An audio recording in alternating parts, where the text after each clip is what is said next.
संसद में नारी शक्ति वंदन बिल जब से गिरा है तब से तमाम महिलाओं में आक्रोश देखने को मिल रहा है और उत्तराखंड में भी तमाम ऐसी महिलाएं हैं जो इस बिल गिरने के बाद जो है तमाम इसका विरोध कर रही हैं और सीधे तौर पर ये महिलाओं के हनन की बात यहाँ पर कही जा रही है। आज देहरादून में एक बड़ी रैली की जा रही है जो कि महिलाओं के स्वाभिमान की रैली इसको बताया जा रहा है और भाजपा की तरफ से ये रैली की जा रही है। हमारे साथ तमाम महिलाएं यहाँ पर जुड़ी हैं जो भाजपा नेत्री भी हैं, उसके साथ ही तमाम आम महिला भी है। उनसे बात करेंगे कि क्या कहना चाहेंगे, क्योंकि कांग्रेस ने भी कल इसको लेकर विधानसभा का घेराव किया था और तमाम बातें कही है। हमारे साथ इस समय मौजूद है उत्तराखंड की राज्य मंत्री मधु भट्ट जी, उनसे बात करेंगे। मैम, जिस तरीके से कल विपक्ष ने भी हंगामा किया है विधानसभा में, आज आप लोग जो है जन आक्रोश रैली करने जा रहे हैं, क्या कहना चाहेंगे? देखिए, जिस प्रकार से संसद में माननीय प्रधानमंत्री श्री नरेंद्र मोदी जी के द्वारा आह्वान किया गया कि देखिए मातृशक्ति को जब 33% का जो आरक्षण देना है उसमें सभी दल एक मत होकर, एक सहमत होकर मातृशक्ति को सम्मान दीजिए। लेकिन यहाँ पर विपक्ष ने बहुत ही मैं कहूँगी ऐसी भूमिका निभाई जिससे उन्होंने नारी शक्ति का अपमान किया है और बहुत नारी शक्ति इससे अपने आप को बहुत ही अपमानित महसूस कर रही है, क्योंकि देखिए हमने कई दशकों से हम लोग अपना हक मांग रहे हैं और 33% का जो आरक्षण माननीय प्रधानमंत्री श्री नरेंद्र मोदी जी के द्वारा जो दिया गया, अब उसमें जो विपक्षी दल हैं वो उनका सहमत न होना ये दर्शाता है कि वो नहीं चाहते कि महिलाओं को उनके जो है उनके स्वाभिमान के अनुसार उनको एक हक मिले। तो ये जब संसद में जब इस तरीके का वातावरण जब महिलाओं ने देखा तो सच में बहुत ही आक्रोश है और मन ये है कि देखिए दलगत राजनीति से ऊपर उठकर भी कुछ भावनाएं होती हैं और जब जो माता बहनें अपने लिए स्वयं के लिए चाहती थी, एक हक चाहती थी कि ताकि वो नीति निर्धारण कर सके संसदों में, विधानसभा में। आपने देखा होगा कि पंचायतों में भी हमारी भारतीय जनता पार्टी की जब सरकार आई तो तब यहाँ पर 50% का जो हमें आरक्षण यहाँ पर दिया गया, पंचायतों में दिया गया, क्योंकि आज पंचायत दिवस भी है। महिलाएं बड़ी संख्या में यहाँ पर पंचायतों में आई है और बहुत अच्छा काम कर रही है। ऐसे ही अगर उनको विधानसभा में, संसद में उनको जब काम करने का मौका मिलेगा तो निश्चित रूप से भारत की जो एक गरिमा थी, भारत की जो एक संस्कृति है, जो नारी को यहाँ पर पूजा जाता है, उस नारी को सम्मान देने की बात कही गई थी। तो इस प्रकार से विपक्ष ने जो इस प्रकार की जो बहुत ही मैं कहूँगी ऐसी भूमिका निभाई है जिससे महिलाओं के अंदर बहुत ही आक्रोश है।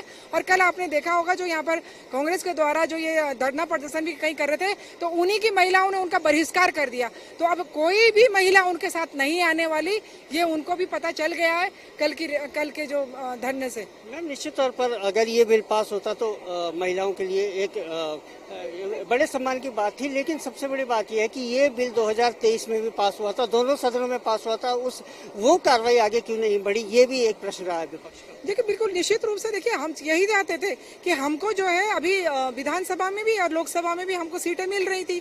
देखिए परिसीमन के आधार पर भी मिल रहा था। देखिए हम जो पुरुष भाई जो जहाँ बैठे हैं उनको जो सीटें हैं, जैसे माना यहाँ 70 सीटें हैं तो 70 सीटों में से अगर देखिए अब तो आंकड़ा कौन सी सन का है वो आंकड़ा, उसके अनुसार जनसंख्या का पहले तो 7 लाख पर थे ना एक सांसद, अब कितना हो गया, अब 25-25, 30-30 लाख, 35-35 लाख पहुंच गए हैं। तो एक सांसद जब इतने लोगों पे बैठा है कैसे काम, तो और काम अच्छी सुगमता से होगा परिसीमन के आधार पर, जो हमें जो वोट के आधार पर, जनसंख्या के आधार पर अगर हमें सीटें बढ़ती हैं तो इसमें भी इनको दिक्कत हो रही है। ये हमारे लिए, क्योंकि आज महिलाएं बहुत आक्रोशित हैं, हम बहुत मतलब व्यथित हैं और हम यहाँ पर सड़कों पे उतर कर आई हैं। हम सरकार से, अपनी सरकार से तो हम मांग कर ही रहे हैं, हमारी सरकार तो हमारे साथ दे रही है, लेकिन विपक्ष का जो है, विपक्ष को अभी कम से कम महिलाओं को पता चलना चाहिए कि विपक्ष ने जो संसद में जिस प्रकार का जो एक वो हमारे लिए, हमारे प्रति जो उन्होंने अपराध किया, उस अपराध को क्षमा नहीं किया जाएगा। धन्यवाद। तो आपने सुना ये विचारकों की कि महिलाओं के साथ जिस तरीके की ये बिल पास नहीं हुआ है तो पूरा आक्रोश एक देखने को मिल रहा है और आपने इस बात को सुना भी कि किस तरीके से अपनी बात को यहाँ पर रखा गया है। तमाम और महिलाएं भी हमारे साथ हैं, उनसे भी चाहेंगे। मैम, आप किस तरीके से देखती हैं, चूँकि आज आप लोग जन आक्रोश रैली भी कर रहे हैं और विपक्ष भी इसके लिए रैलियाँ कर रहा है, तो किस रूप में देखते हैं? भैया, विपक्ष ने जो किया है वो तो बहुत निंदनीय कार्य किया है, क्योंकि उसमें जो है सिर्फ भारतीय जनता पार्टी की महिलाओं को जो है आरक्षण नहीं देने वाले थे। जितनी भी सारी पार्टियां थी सबको जो है आरक्षण मिलने वाला था और जो भी महिला जो है राजनीति में आ रखी है उसकी एक महत्वाकांक्षा होती है कि हम भी कहीं आगे बढ़े। लेकिन विपक्ष ने ये जो किया है बिल को पास न होने देने के लिए बहुत ही निंदनीय कार्य किया है। एक विपक्ष का ये भी कहना है कि ये केवल एक चुनावी मुद्दा है, चूंकि अगर चाहती सरकार तो इसको पहले भी कर सकती थी। 2023 में भी दोनों सदनों में पास हो गया था। ये चुनावी मुद्दा है, लेकिन आप लोग कैसे देखते हैं? अगर विपक्ष को ये लगता है कि चुनावी मुद्दा है तो विपक्ष इसका परिणाम भुगतने के लिए तैयार है। उन्हें खुद ही पता लग जाएगा, ठीक है चुनावी मुद्दा है तो पता लग जाएगा उन्हें कि जो महिलाएं हैं उनका साथ कितना देती है और कितना नहीं देती। तो देखिए, ये तमाम महिलाओं के विचार है और पूरा एक आक्रोश भी है, और भी महिलाएं हमारे साथ, उनसे भी बात करेंगे। मैम, आप बताइए, जिस तरीके की अब परिस्थितियां बन गई, एक महिलाओं के सम्मान की बात थी, महिलाओं को आगे बढ़ाने की बात थी, लेकिन जिस तरीके से नारी शक्ति वंदन अधिनियम जो है संसद में टूटा है, अब कहीं ना कहीं नारी अपने आप को अपमानित महसूस कर रही है। आप क्या कहना चाहेंगे? नहीं, बिल्कुल आप जो सवाल कर रहे हैं वो बिल्कुल नारी शक्ति अपने आप को बहुत ही ज्यादा एक मतलब दुर्भाग्यपूर्ण समझ रही है। जो चूल्हे चौके से उठ के हमारे जो प्रदेश देश के जो मुखिया हैं वो महिलाओं को इतना बड़ा सम्मान दे रहे हैं, और हमारी जो विपक्ष के लोग हैं उन्होंने महिलाओं की उस भूमिका को खत्म कर दिया है। तो मोदी जी ने तो दलगत राजनीति से उठ के इस बात को कही थी संसद में कि भाई वहाँ पे अगर पार्लियामेंट में ये बिल पास हो जाता तो कुछ बहनें हमारी लोकसभा में जाती, कोई विधानसभा में जाती, तो वहाँ पे कोई भाजपा की थोड़ी ना जाती, अन्य दलों की भी जाती। हो तो सबके सम्मान की बात कर रहे हैं, लेकिन क्या करें, विपक्ष के लोगों को अच्छी बात पच नहीं रही है, लेकिन उसका वो खामियाजा भुगतेंगे और भुगतना पड़ेगा 2027 में। तो नारी शक्ति वंदन अधिनियम संसद में तो पास नहीं हो पाया, लेकिन उत्तराखंड में विपक्ष का ये कहना है कि उत्तराखंड में 33% आरक्षण महिलाओं के लिए लागू किया जाए। हमारे साथ तमाम और महिलाएं मौजूद है। कमलेश रमन जी भी हमारे साथ है। कमलेश जी, आप बताइए, जिस तरीके से अब 33% की मांग उत्तराखंड में की जा रही है और जबकि संसद में इसको पास नहीं किया गया विपक्ष द्वारा, आप क्या कहना चाहिए? बिल्कुल, देखिए, क्योंकि विपक्ष की मंशा पहले से ही काली थी, उनका दिल भी काला था, उनका दिमाग भी काला था, और इसीलिए क्योंकि 70 सालों तक उन्होंने महिलाओं को वंचित रखा इस अधिकार से। पर आज नरेंद्र मोदी जी के नेतृत्व में अगर ये अधिकार महिलाओं को मिल रहा था तो उनके सीने पे सांप लौट गए और उन्होंने इसका विरोध करना शुरू कर दिया। अगर 850 सीटें हो जाती तो 200 से ऊपर हमारी महिलाएं विधानसभा और लोकसभा में पहुंचने का काम करती, अपने अपने क्षेत्र का नेतृत्व करती। लेकिन ये कहीं ना कहीं बर्दाश्त नहीं होता विपक्ष को। राहुल गांधी जी को या प्रियंका वाड्रा को या डिम्पल यादव को तो आरक्षण की कोई आवश्यकता नहीं, क्योंकि सोने की चम्मच लेकर के वो पैदा हुए हैं। तो जाहिर सी बात है कि ये आरक्षण किसको चाहिए था? उनको चाहिए था जो सामान्य तौर पर कार्यकर्ता काम करती है, राजनीतिक तौर पर और सामाजिक तौर पर। और जिस 10% महिलाओं के लिए वो कह रहे थे कि भाई इनको आरक्षण में क्या है, तो मुझे बताइए, क्या वो 10% विशेष वर्ग की महिलाएं कहीं बाहर निकलती हैं? क्या कभी वो शिक्षा के लिए बाहर निकलती हैं? क्या कभी वो राजनीतिक और सामाजिक तौर पर आपने उनको बाहर देखा? जिनके लिए आरक्षण की लड़ाई करके उन्होंने 90% महिलाओं के आरक्षण को रोकने का काम किया।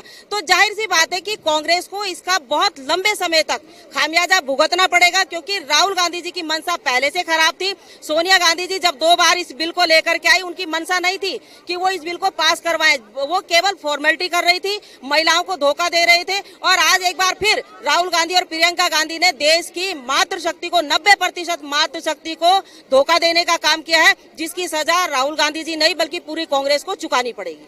कमलेश जी, बिल्कुल सही बात है, लेकिन सवाल एक ये भी खड़ा होता है कि जनगणना अभी हुई नहीं है और उसके बिना परिसीमन के जो है किस तरीके से ये प्रोसेस आगे बढ़ेगा। 2023 में भी ये बिल पास हो चुका था, लेकिन अभी तक कोई कार्रवाई नहीं। बिल्कुल, यही तो माननीय प्रधानमंत्री जी ने कहा कि अगर हम अभी इसको करते हैं, लागू करते हैं, संशोधन बिल था ये हमारा, 2023 को हमारा बिल पास हुआ, लेकिन उसमें कुछ टेक्निकल खामियां थी जिनको दुरुस्त करने का काम किया गया। नरेंद्र मोदी जी की जो मंशा थी 2029 में महिलाओं को आरक्षण देने की थी, लेकिन समूचा विपक्ष मिलकर के इसका विरोध करने के बाद उन्होंने महिलाओं को धोखा देने का काम किया, महिलाओं के आत्मसम्मान को ठेस पहुंचाने का काम किया। अब आप मुझे एक बात बताइए, राहुल गांधी जी ने विरोध कर दिया, हो गया, चलिए कोई बात नहीं, अब हमें ये कब मिलेगा आरक्षण? अगर आज नहीं तो कब मिलेगा हमें? 70 सालों तक हमें आपने वंचित रखा। आज तक आप कहते हैं कि हम तो महिलाओं के बहुत बड़े हितैषी हैं। अगर आप महिलाओं के हितैषी होते तो 70 साल आपने राज किया, दे देते आरक्षण महिलाओं को। लेकिन आज भी अगर हमें ये आरक्षण मिल रहा है, 40 साल हो गए मातृशक्ति को अपनी लड़ाई लड़ते हुए, और आज भी हम लड़ रहे हैं, आज भी हम इंतजार कर रहे हैं। क्यों करें हम इंतजार?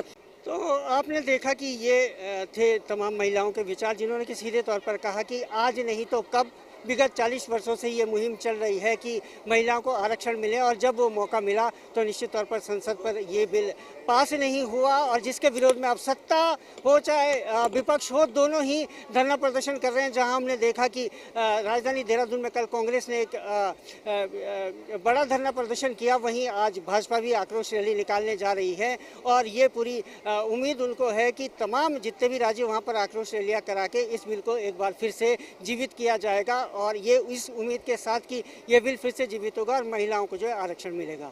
बहरहाल देखने वाली बात होगी, क्योंकि दोनों ही दल अब कहीं ना कहीं ये मुद्दा राजनीतिक भी हो सकता है। आगे किस तरीके की परिस्थितियां बनती है ये देखने वाली बात होगी। अपने सहयोगी प्रभात मिश्रा के साथ मदन सिंह, प्राइम न्यूज़, देहरादून।